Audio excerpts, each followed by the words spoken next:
Hello, and welcome to this episode of the Maryland Risk Management Education Podcast. My name is Paul Geringer. I'm the Extension Legal Specialist here in the Department of Ag and Resource Economics.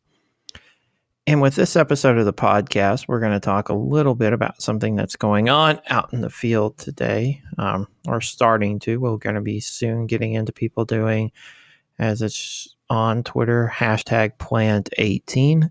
So I thought we'd take a few minutes and kind of review kind of some of the laws that go into the ability to use save seeds when you are planting this year's crop. It's not something that's very common in some commodities. It is with certain seeds you may be using save seeds, but we do kind of need to cover, what those laws are that would limit that ability. For many people, they're already aware that if you're using patented seeds, and you'll know this by looking at the seed tag, I will put up a publication that will have some examples of what these seed tags would look like. It's very clear when you're looking at the seed tag, this is not a commodity I should be saving. It will say patented. It will have a patent number somewhere on it. It will say something to where we know that this seed is protected by patent law. And with patent law, there is no save seed provision. We're going to talk about some other laws where there are save seed provisions.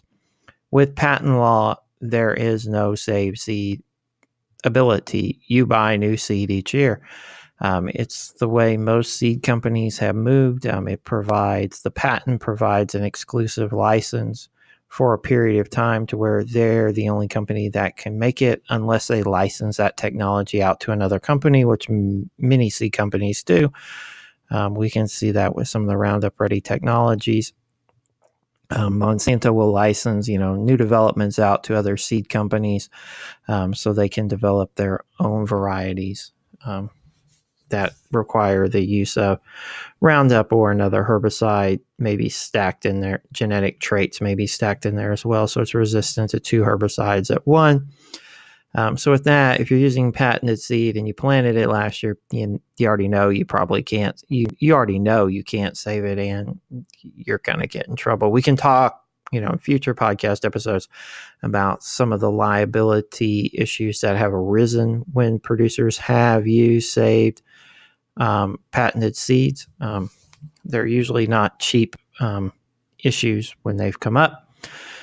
The next little area to talk about is the Plant Variety Protection Act. So the Plant Variety Protection Act came about during this period of time when no one was using patent law. You may be asking yourself, well, if everyone's using patent law, why are we using it today? Well, basically back, up until about 1980, the view was you couldn't patent life. Seeds would be a type of life that you could patent, and that's not something that the U.S. Patent Office would allow to be patented up until a Supreme Court decision that said, yes, you can patent life. The life in question in that case was a bacteria that ate oil. So prior to that decision, we needed some sort of law that allowed, seed companies, universities, whoever developed the seed to gain some right to control it. You have to think about if you put development cost into something, you may want to be able to recoup some of the money you spent developing that seed variety. So the Plant Variety Protection Act, or the PVPA, was one way to do this. The PVPA does have a save seed provision in it. We'll get to that in just a second and talk about it.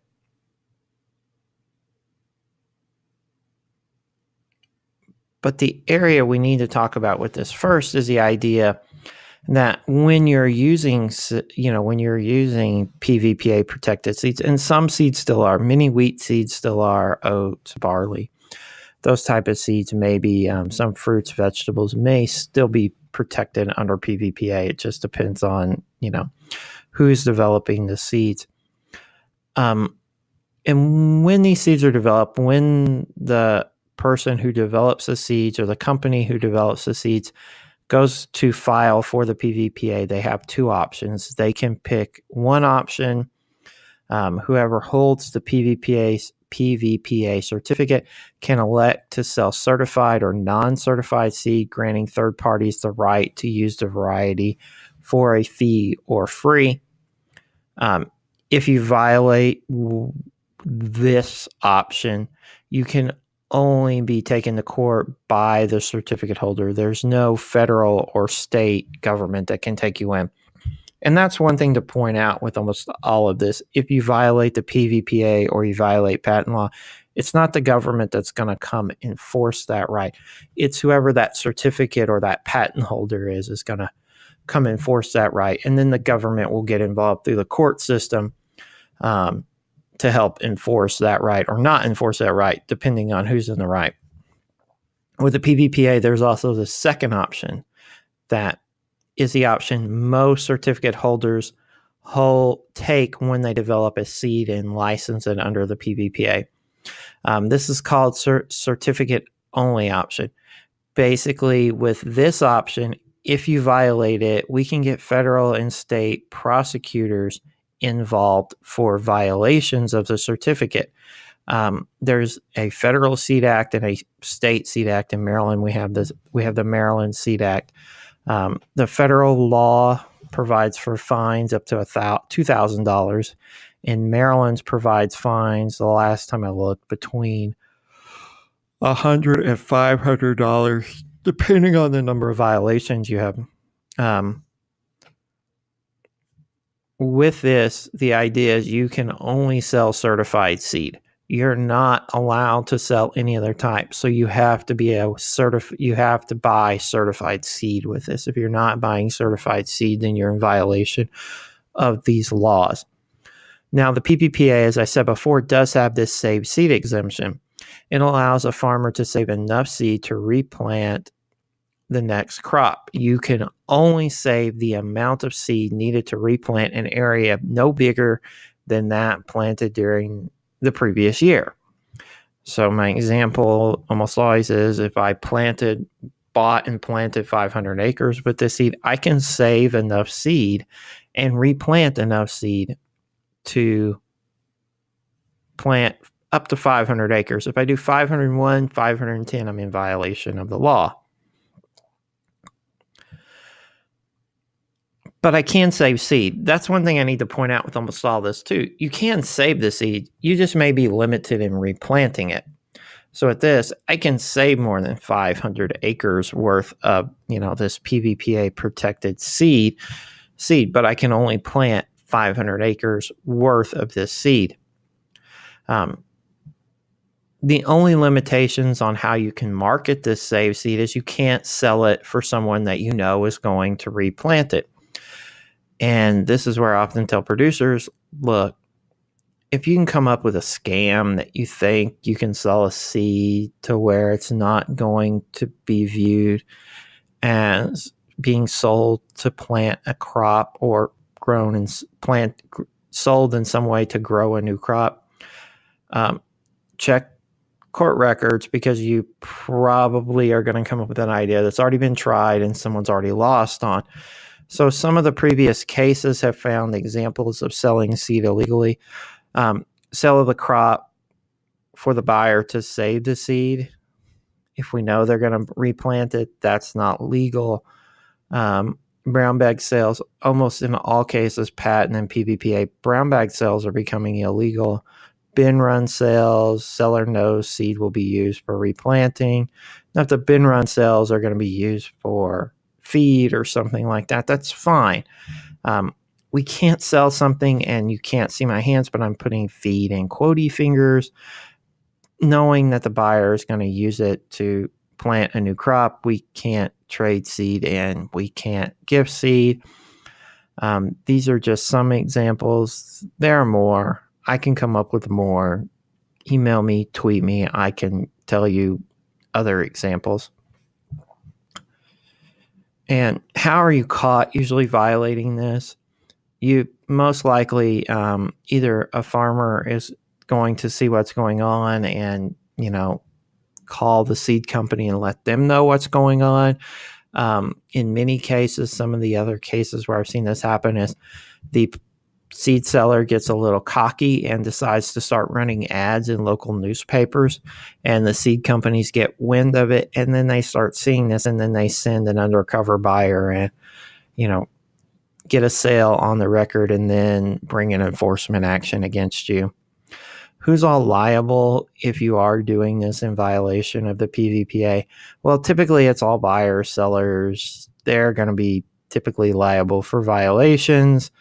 And we talked about some of the violations. They're up to $2,000 under the federal law, $100 to $500 depending on the number of violations. The other thing to point out with this is it's not just the buyers and sellers. If anyone's involved in the transaction and knows potentially that this seed's going to be used for resale, like conditioners, you hire someone to clean the grain, you hire someone to plant the seed for you, and they know it's come from an illegal method in violation of PVPA. These people could all be found in violation of the PVPA by the certificate holder. So certificate holder under PVPA could bring an enforcement action in court against them.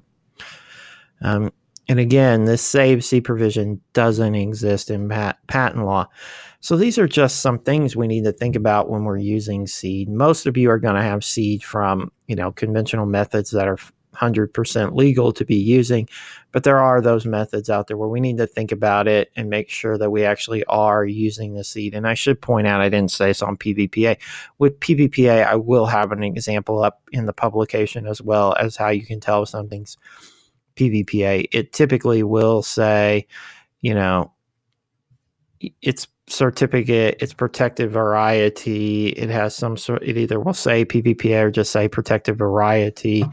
It will say certified in some way, and it will probably point out that you are unlikely to be able to use it for sale for reproduction purposes. So again, these are things to think about again, and this is kind of creates some confusion too. The other thing to point out is if the seed is a heritage seed or something to where the PVPA certificate has run out and patent laws run out, you need to check just with online with the company just to make sure all that is correct. You might check to make sure in a sales agreement you didn't agree to limit what you can do. I've heard of some where, maybe the patent has run out, but you have a licensing agreement to grow it. That licensing agreement may limit what you can do. Just check to see if there are other contracts out there that may limit what you can do. But if it is something where the PVPA certificate has run and patent law has run out on it, it may be a seed you have the ability to save and reuse each year. The other thing to point out is in some of these seeds, you may not want to reuse them each year. Many of you know this, they may not be as good the next year just based on, if they're a hybrid or what they are. There may be some yield decreases and technology decreases that come as we reuse these seeds year after year after year. So these are all things to think about. I have provided the links to the 2 fact sheets covering this issue down at the bottom of this. Anything else I can find, I will include. If you have any questions, please tweet me at aglawpaul, or you can email me at lgoering@umd.edu. Thank you for listening to this episode. Please be sure to subscribe to this if you like it. Thank you again and enjoy the rest of your day.